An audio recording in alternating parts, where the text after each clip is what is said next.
Hello दोस्तों, मेरा नाम है संदीप और स्वागत है आपका बी अचीवर्स में।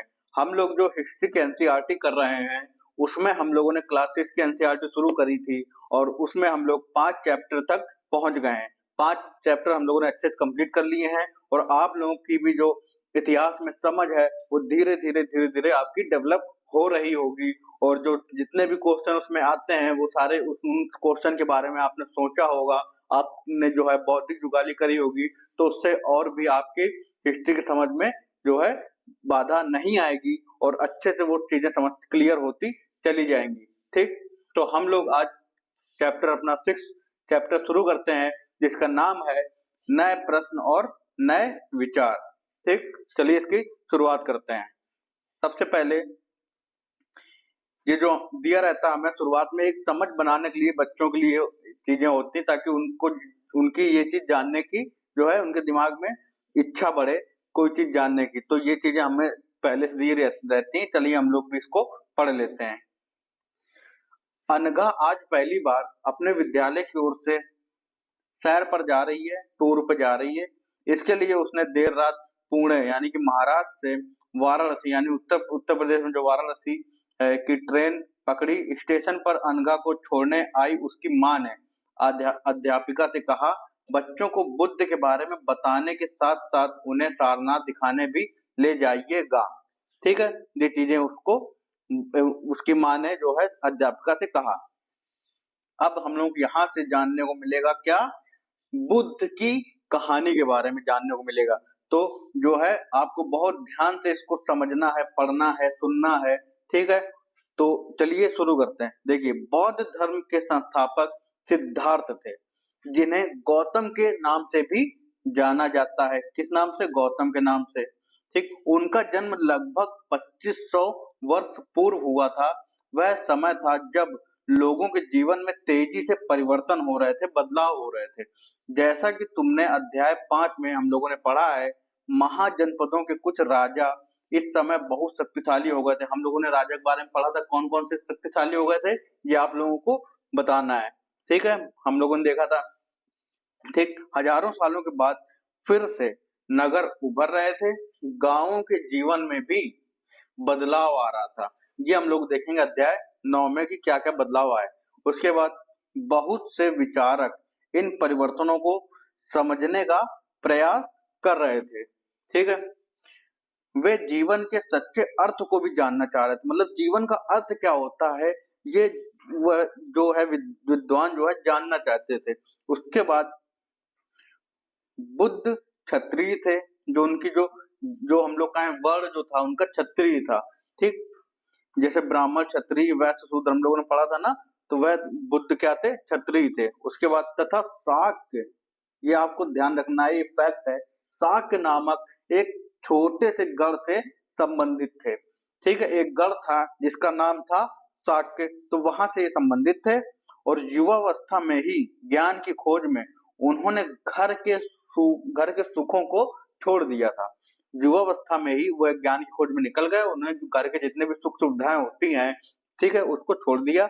वो अनेक वर्षों तक वे भ्रमण करते रहे तथा अन्य विचारकों से मिलकर चर्चा करते रहे। अंततः ज्ञान प्राप्ति के लिए उन्होंने स्वयं ही रास्ता ढूंढने का निश्चय किया। इसके लिए उन्होंने बौद्ध गया यानी कि बिहार में है, जो कि में एक पीपल के नीचे कई दिनों तक क्या की? तपस्या की। अंततः उन्हें ज्ञान प्राप्त हुआ। इसके बाद से वे बुद्ध के रूप में जान लगे, यानी कि ज्ञान प्राप्ति के बाद उनका नाम क्या हो गया? सिद्धार्थ से हो गया बुद्ध।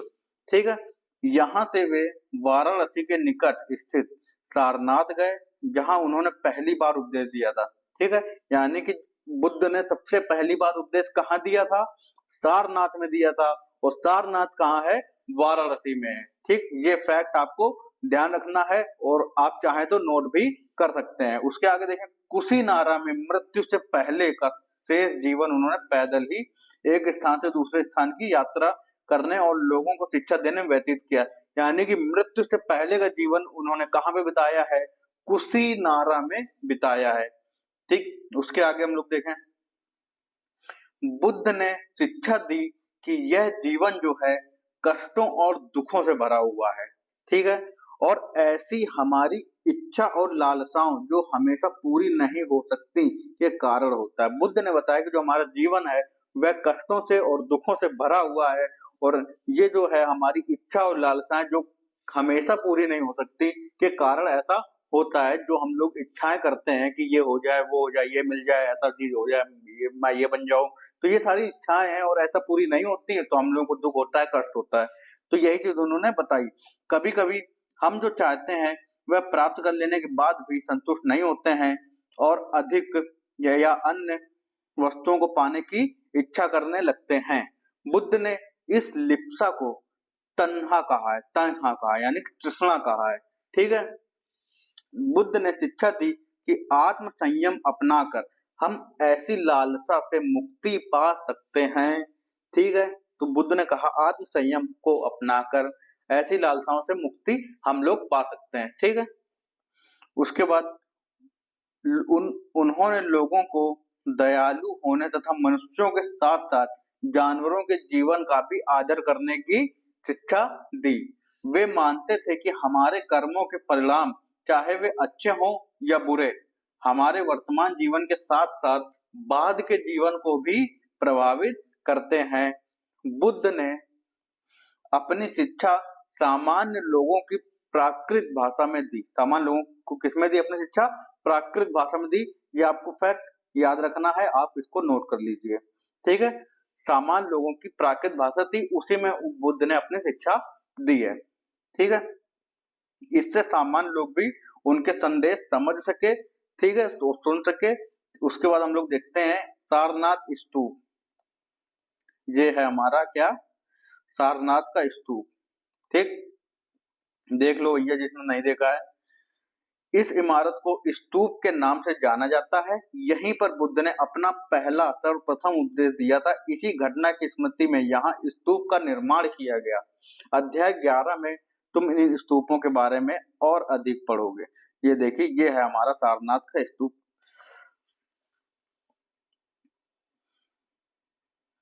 ये हमारा सारनाथ का स्तूप। ठीक है। उसके बाद ये देखते हैं वेदों की रचना के लिए किस भाषा का प्रयोग हुआ था। ठीक है।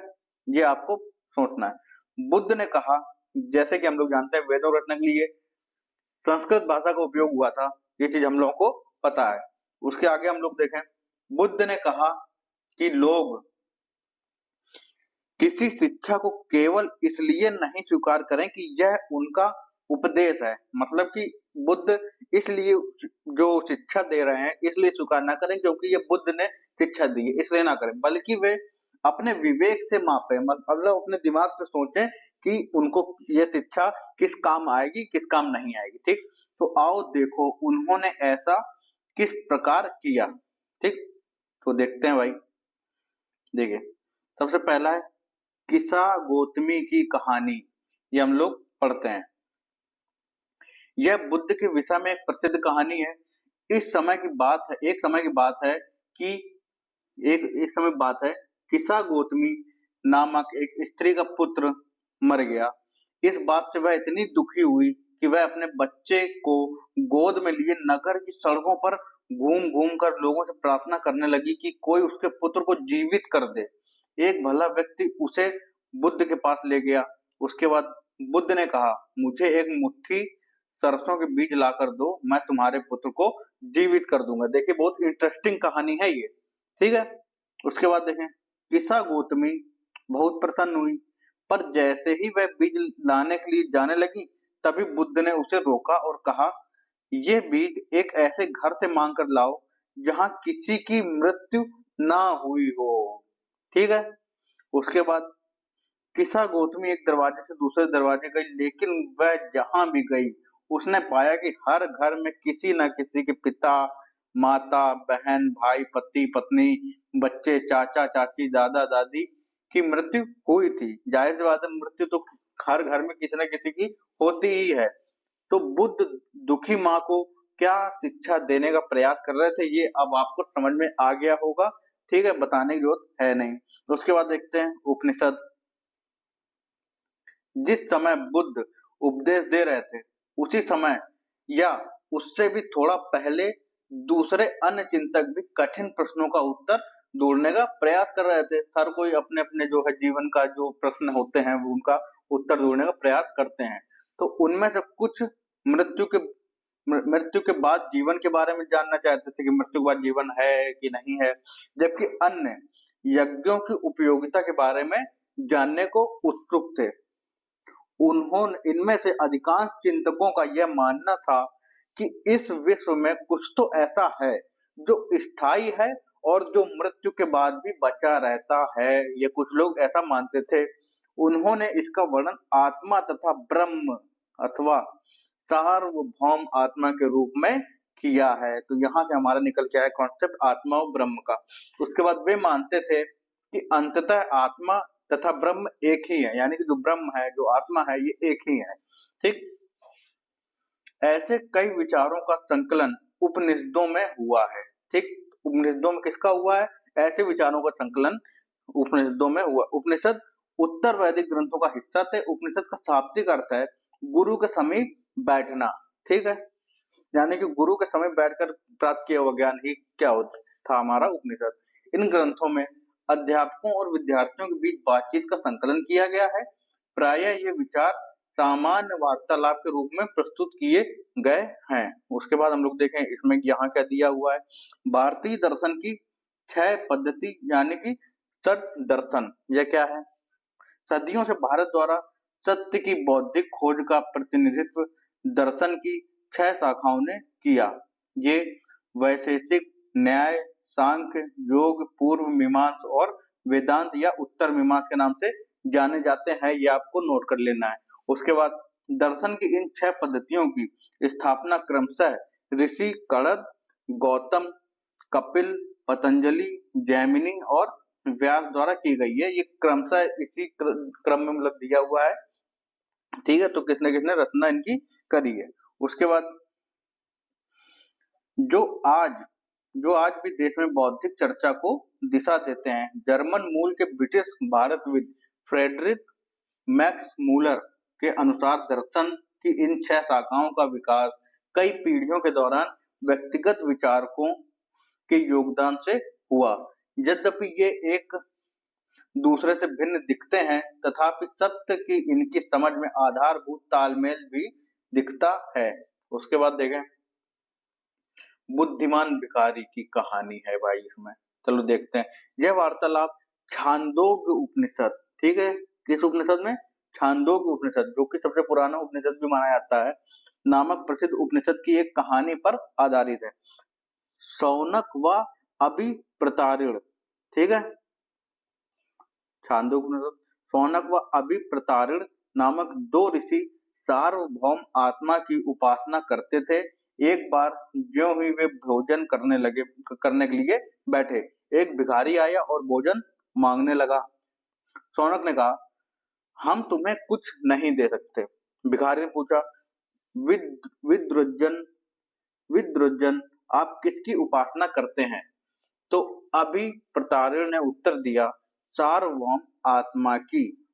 तो इसका मतलब आप ये जानते हैं कि यह सार्वभौम आत्मा संपूर्ण विश्व में विद्यमान है। तो ऋषियों ने कहा, हाँ हम ये जानते हैं। तो भिखारी ने फिर पूछा, अगर यह सार्वभौम आत्मा संपूर्ण विश्व में विद्यमान है तो यह मेरे अंदर भी विद्यमान है। मैं कौन हूँ? मैं इस विश्व का एक भाग ही तो हूँ। तुम सत्य बोलते हो युवा ब्राह्मण, इसलिए हे ऋषियों, मुझे भोजन न देकर आप उस सार्वभौम आत्मा को भोजन देने से मना कर रहे हैं।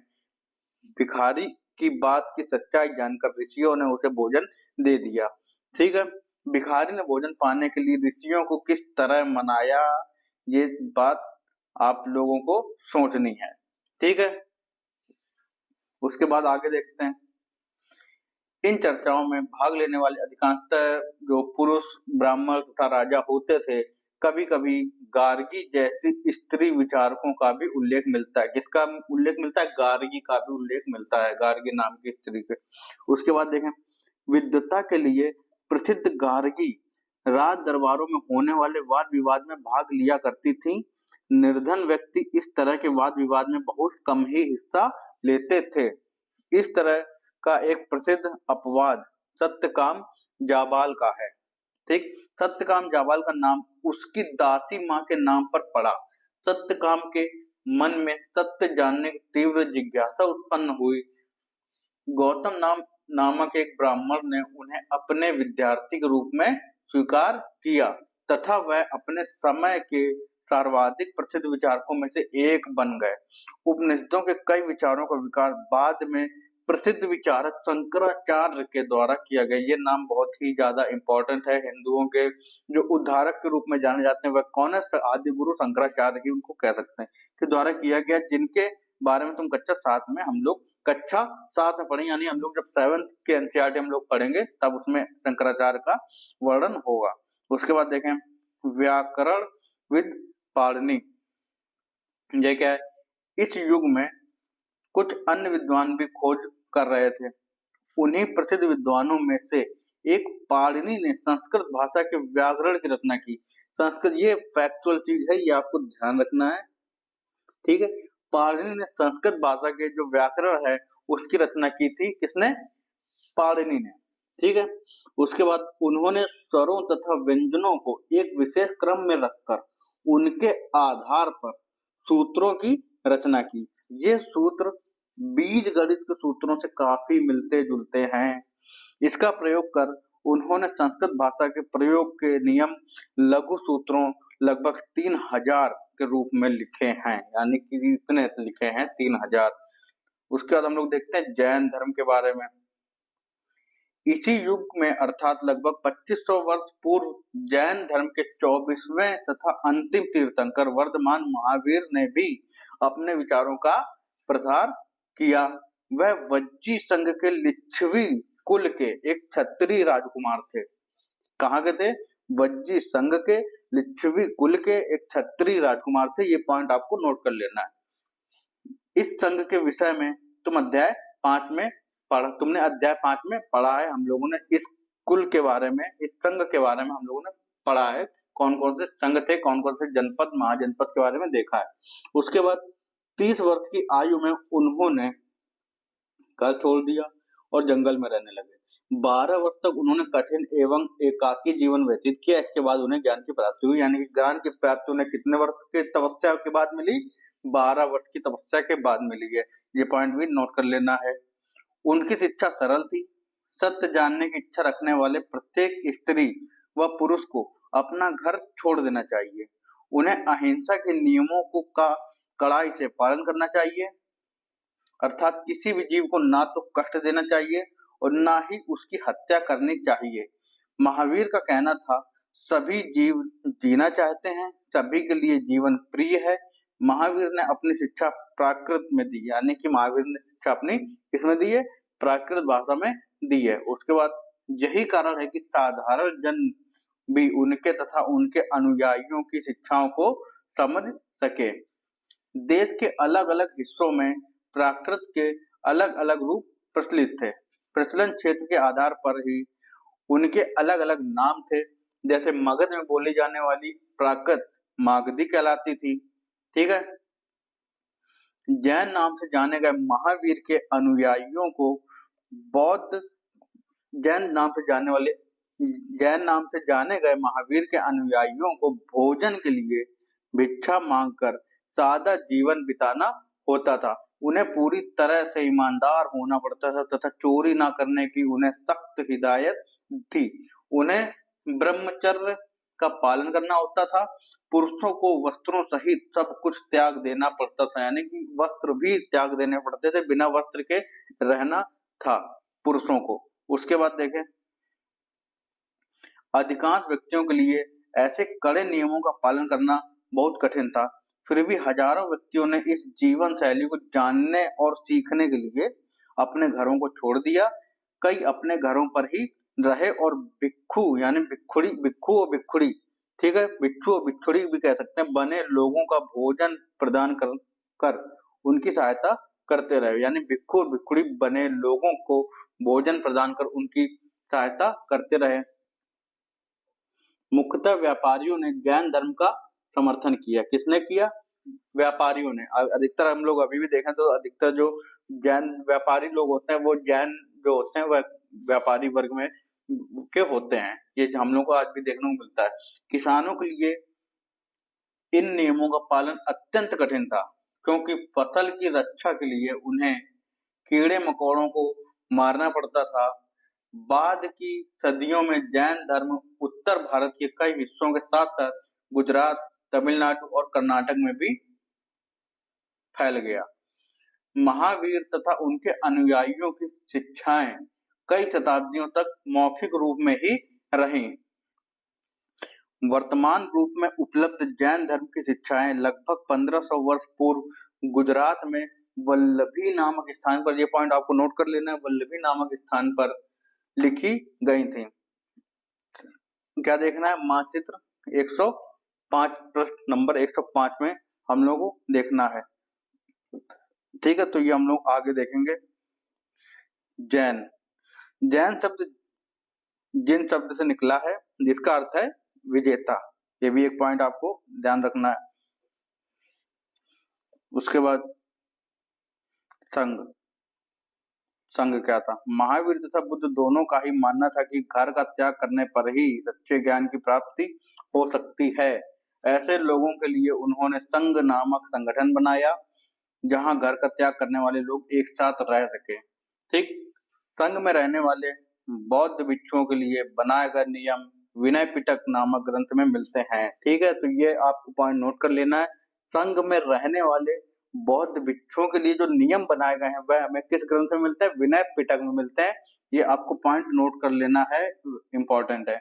उसके बाद विनय पिटक से हमें पता चलता है कि संघ में पुरुषों और स्त्रियों के रहने की अलग अलग व्यवस्था थी, ये भी हमें पता चलता है। तो ये पॉइंट भी आपको नोट कर लेना है शॉर्ट में।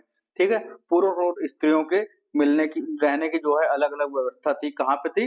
किस ग्रंथ में थी? विनय पिटक में थी। सभी व्यक्ति संघ में प्रवेश ले सकते थे। हालांकि संघ में प्रवेश के लिए बच्चों को अपने माता पिता से, दासों को अपने स्वामी से, राजा के यहाँ काम करने वाले लोगों को राजा से तथा कर्जदारों को अपने देनदारों से अनुमति लेनी होती थी। एक स्त्री को इसके लिए अपने पति से अनुमति लेनी होती थी। ठीक है, उसके बाद देखें, संघ में प्रवेश लेने वाले स्त्री पुरुष बहुत सादा जीवन जीते थे। वे अपना अधिकांश समय ध्यान करने में बिताते थे और दिन के एक निश्चित समय में वे शहरों तथा गांवों में जाकर भिक्षा मांगते थे। यही कारण है कि उन्हें भिक्षु तथा भिक्षुणी यानी कि साधु भिखारी के लिए प्राकृत शब्द जो इसके लिए यूज होता है, साधु भिखारी के लिए जो यह वर्ड यूज होता है प्राकृत शब्द में कहा गया। वे आम लोगों को शिक्षा देते थे और साथ ही एक दूसरे की सहायता भी करते थे। किसी तरह की आपसी लड़ाई का निपटारा करने के लिए वे प्रायः बैठकें भी किया करते थे। संघ में प्रवेश लेने वालों में ब्राह्मण, क्षत्रिय, व्यापारी, मजदूर, नाई, गणिकाएं तथा दास शामिल थे। इनमें से कई लोगों ने बुद्ध की शिक्षाओं के विषय में लिखा तथा कुछ लोगों ने संघ में अपने जीवन के विषय में सुंदर कविताओं की रचना की। उसके बाद हम लोग देखते हैं, ये देखिए ये क्या बना हुआ है। पहाड़ी को काट कर बनाई गई एक ये गुफा है। ये कार्ले यानी वर्तमान महाराष्ट्र में स्थित एक गुफा है। भिक्षु भिक्षुणी इन सरल स्थलों में रहकर ध्यान किया करते थे। यहाँ पे जो है ध्यान होता था। ये देखिए किस प्रकार गुफा है, आप देख सकते हैं। ये रास्ता बना हुआ है अंदर जाने के लिए। ठीक है, उसके बाद देखें, पिछले अध्याय में वर्णित संघ और इस अध्याय में वर्णित संघ के बीच दो भिन्नताएं आपको बतानी है। ये चीजें आपको लिखनी है। ठीक है, आंसर राइटिंग के उद्देश्य से जो कि शुरुआत कर रहे हैं।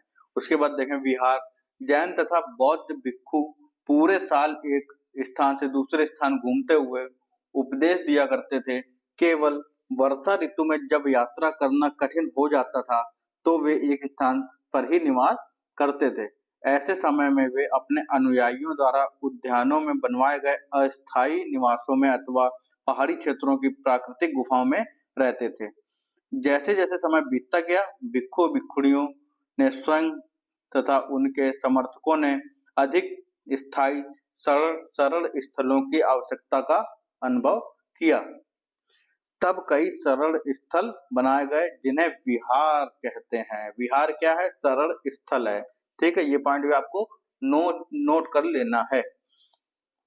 आरंभिक विहार लकड़ी के बनाए गए तथा बाद में इनके निर्माण में ईंटों का प्रयोग भी होने लगा। पश्चिमी भारत में विशेषकर कुछ विहार पहाड़ियों को खोदकर बनाए गए थे।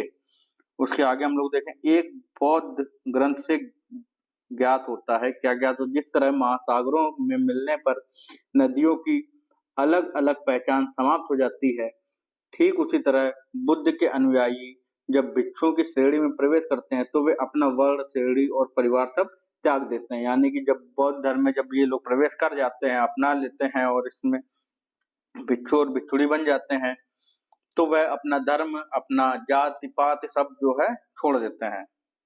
उसके बाद प्रायः किसी धनी व्यापारी, राजा या भूस्वामी द्वारा दान में दी गई भूमि पर विहार का निर्माण होता था।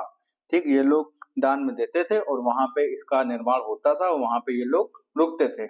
उसके बाद अगर हम लोग देखें, स्थानीय व्यक्ति भिक्षु भिक्षुणियों के लिए भोजन, वस्त्र तथा दवाइयां लेकर आते थे, जिसके बदले ये भिक्षु और भिक्षुणी जो थे लोगों को शिक्षा देते थे।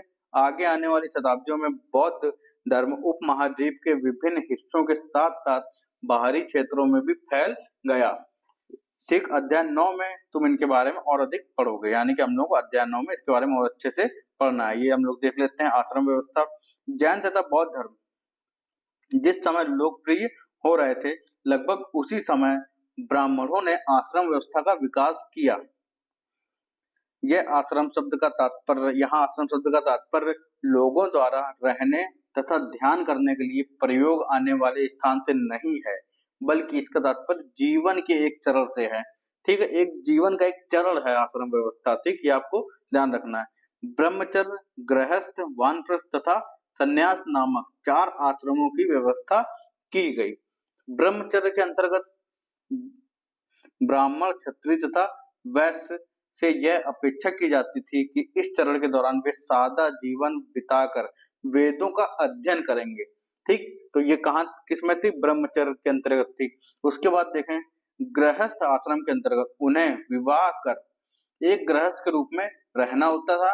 वानप्रस्थ के अंतर्गत उन्हें जंगल में रहकर साधना करनी थी। अंततः उन्हें सब कुछ त्याग कर सन्यासी बन जाना होता था। तो ये हमारा हो गया गृहस्थ, वानप्रस्थ और हो गया क्या? सन्यास। ठीक, सब कुछ त्याग देना, तो हो गया आप सन्यासी। उसके बाद आश्रम व्यवस्था ने लोगों को अपने जीवन का कुछ हिस्सा ध्यान में लगाने पर बल दिया। प्रायः स्त्रियों को वेद पढ़ने की अनुमति नहीं थी, ये हम लोगों ने पहले भी पढ़ा है। उन्हें अपने पतियों द्वारा पालन किए जाने वाले आश्रमों का ही अनुसरण करना होता था। ठीक है, संघ के जीवन से आश्रमों की यह व्यवस्था किस तरह भिन्न थी, इस पे भी आपको विचार करना है। यहाँ किन वर्णों का उल्लेख हुआ है और क्या सभी 4 वर्णों को यह आश्रम व्यवस्था अपनाने की अनुमति थी? तो हम लोगों ने अभी देखा इसमें ब्राह्मण, क्षत्रिय और वैश्य को अनुमति थी। उसके बाद देखें अन्यत्र। एटलस में ईरान ढूंढो। एटलस में आपको ईरान ढूंढना है। ठीक है, पाकिस्तान से हमारा सीमा लगाता है ईरान, और अफगानिस्तान से भी सीमा लगाता है, और पाकिस्तान सीमा लगाता है भारत से, तो ढूंढना बहुत ही आसान है। ठीक, ईरान को ढूंढो। जरथुस्त्र एक ईरानी पैगंबर थे। कौन थे? जरथुस्त्र। ये आपको नाम आप चाहे तो उसको नोट कर सकते हैं। उनकी शिक्षाओं का संकलन जैन अवेस्ता नामक ग्रंथ में मिलता है। जैन अवेस्ता की भाषा तथा इसमें वर्णित रीति रिवाज वेदों की भाषा और रीति रिवाजों से काफी मिलते जुलते हैं। ठीक है, जरथुस्त्र की मूल शिक्षा का सूत्र है सद विचार, सद वचन तथा सद कार्य। इसका मतलब है, हे ईश्वर, बल, सत्य प्रधानता एवं सद विचार प्रदान कीजिए, जिनके जरिए हम शांति बना सकें। 1000 से अधिक वर्षों तक जरथुस्त्रवाद ईरान का एक प्रमुख धर्म रहा। बाद में कुछ जरथुस्त्रवादी ईरान से आकर गुजरात और महाराष्ट्र के तटीय नगरों में बस गए। वे लोग ही आज के पारसियों के पूर्वज हैं। ठीक, तो आज के जो पारसी हैं उनके पूर्वज कौन है? ये लोग हैं। ठीक है, जरथुस्त्रवादी जो हैं, ठीक, ईरान से आकर गुजरात और महाराष्ट्र के तटीय नगरों में ये लोग बस गए थे, ठीक। तो ये चीज, ये हमारा चैप्टर हुआ कंप्लीट। इसके आगे ये जो क्वेश्चन कल्पना करने के लिए दिया रहता है, इसको भी आपको इग्नोर नहीं करना है, आपको सोचना है इसके बारे में, जिससे कि आपकी जो है सोचने की शक्ति और का वो विकास होगा, और आपकी आंसर राइटिंग करने में भी जो है महत्वपूर्ण भूमिका निभाएगा। जिस प्रकार से आप सोचोगे तो आपको सोचते सोचते आपको जो है इसमें आंसर राइटिंग करने में भी बहुत ही ज्यादा आसानी होगी, ठीक है, और एक हैबिट डेवलप हो जाएगी। उपयोगी शब्द देख लेते हैं। कृष्णा, प्राकृत, आत्मा, ब्रह्म, उपनिषद, सबके बारे में जान लिया। जैन, अहिंसा, भिक्षु, संघ, विहार, आश्रम, इन सब के बारे में जान लिया है। ये सब आपको क्वेश्चन करके देख लेना है, छोड़ना कुछ भी नहीं है, ठीक है। उसके बाद ये सभी आपको देख लेना है। उसके बाद उपनिषदों के विचारक जैन महावीर तथा बुद्ध लगभग 2500 वर्ष पूर्व थे, और जैन ग्रंथों का लेखन जो है लगभग 1500 वर्ष पहले हुआ है। उसके बाद ये सारी चीजें भी आपको सोचनी है, ठीक है, लिखना नहीं है। लिखना आपको जो इसमें सही लगे कि आंसर राइटिंग हो सकती है, उसमें आपको आंसर राइटिंग इसमें करके देख लेनी है, क्योंकि शुरुआत अगर यहाँ से करेंगे तो सबसे ज्यादा सही रहेगा। तो ये हमारा चैप्टर हुआ कंप्लीट, और इसके आगे का चैप्टर हम लोग अपनी अगली वीडियो में कंप्लीट करेंगे। और ऐसे ही आप ये जो वीडियो है इसको सुनते रहिए और चीजें भी नोट करते रहिए, आपकी धीरे धीरे हिस्ट्री में जो है अच्छी समझ बन जाएगी।